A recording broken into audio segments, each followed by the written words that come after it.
சென்னையில் வந்து சின்ன வெங்காயத்தை விட பெரிய வெங்காயம் ஜாஸ்தி யூஸ் பண்ணுறாங்க. இன்றைக்கி நான் பெரிய வெங்காயம் மட்டுமே யூஸ் பண்ணியிருக்கேன் ஃபுல்லு. எனக்கு நேற்று ஒரு வீடியோ பார்த்தேன்னா எனக்கு ஒரே ஆசையாகிடுச்சு.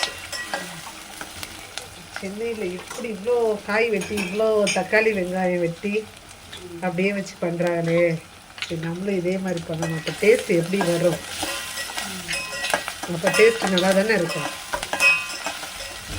அப்படி போட்டு தக்காளி எல்லாம் ஈக்குவலாக போடுறீங்க, அப்படியே நிறையா எல்லாம் தானே, அப்போதே டேஸ்ட்டு. நான் செஞ்சிடணும் கொஞ்சம் இதாக போட்டேன். நான் வதங்காமே சில டைமில் ரொம்ப டப்புன்னு போட்டுருவேன். நீங்கள் நல்லா வதக்கிடுங்க அப்படியே மைய.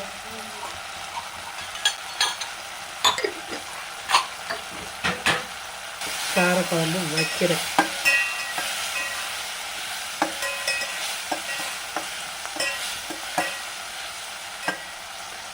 வீடியோவில் பார்த்து நல்லா வதக்கிடுறாங்க. சுருளை சூப்பராக வதக்கிட்டு இதுவே டேஸ்ட் வருது. சரி, மிளகா மல்லித்தூள்லாம் இந்த டைம்லேயே போட்டுடலாமா? காய் போட்டுட்டு அதிலே போட்டு வதக்கிடணும் நல்லா. இது போதுமா? இன்னும் கொஞ்சம் வதக்கணுமா? சரி, இன்னும் கொஞ்சம் வதக்கிறேன். இன்னைக்கு வதக்குன்னு வதக்கிட வேண்டியது.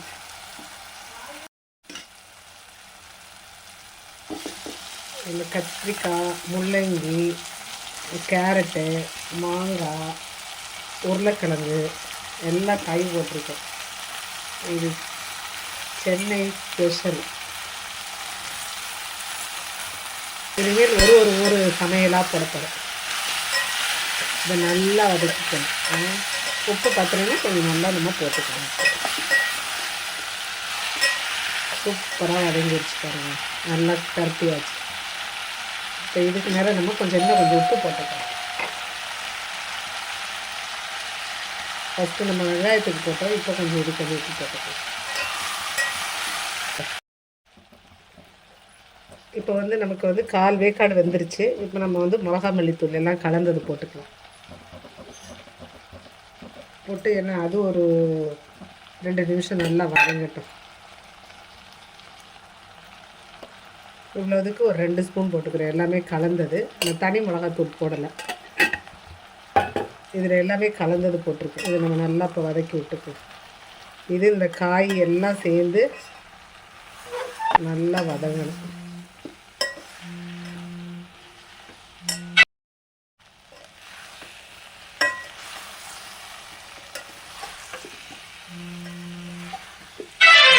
இருக்கா? இப்போ நம்ம இப்போ புளி தண்ணி கொஞ்சம் கரைச்சி ஊற்றிடலாம். ஒரு 5 நிமிஷம் இன்னும் வேகட்டும். ஆஃப் குக் ஆகட்டும். அவங்க அப்படிதான் பண்ணாங்க, செம்ம டேஸ்ட்டாக இருந்துச்சுன்னு சொன்னாங்க. சரி, நாமளும் பார்த்துட்டு எப்படி இருக்குன்னு பார்ப்போம். இன்னைக்கு சென்னை மக்களோட சமையல். இன்னைக்கு இது புளி ஊற வச்சுருக்கேன். இதை கரைச்சி வச்சுக்கிறேன்.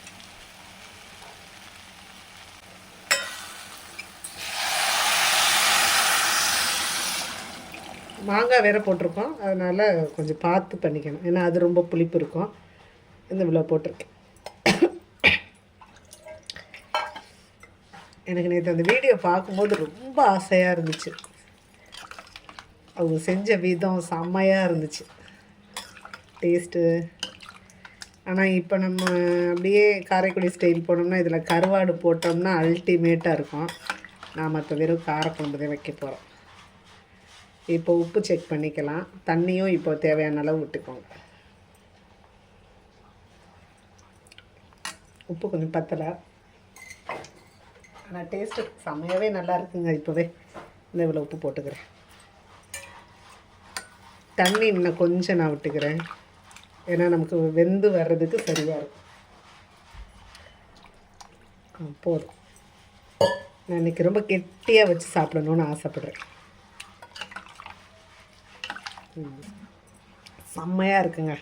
இன்னும் நல்லா கொதித்து காயெல்லாம் நல்லா வெந்து வற்றினதுக்கப்புறம் டேஸ்ட் வேறு லெவலில் இருக்கும் போலையே. எனக்கு இப்போயே சாப்பிடணும் போல் இருக்குது. அவ்வளோ டேஸ்ட்டாக இருக்குன்னா காய் வந்து இப்போதே வந்து அரைவே கடுதே வெந்திருக்கு. இன்னும் ஒரு ஆஃப் குக் ஆகணும். ஆனதுக்கப்புறம் இன்னும் இந்த வத்தம் காயெல்லாம் வெந்து அதோட சாரெல்லாம் இறங்கும்.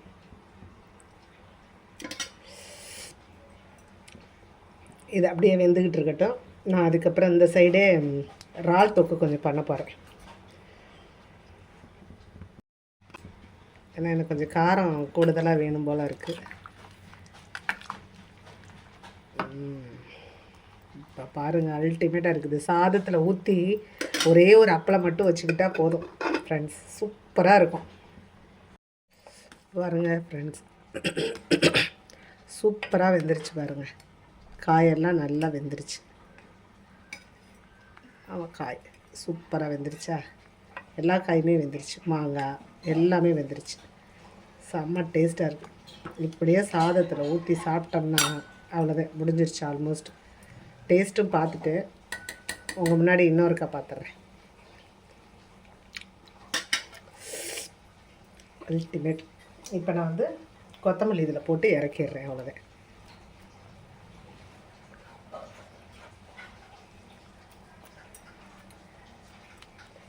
சூப்பரான சென்னை ஸ்டைல்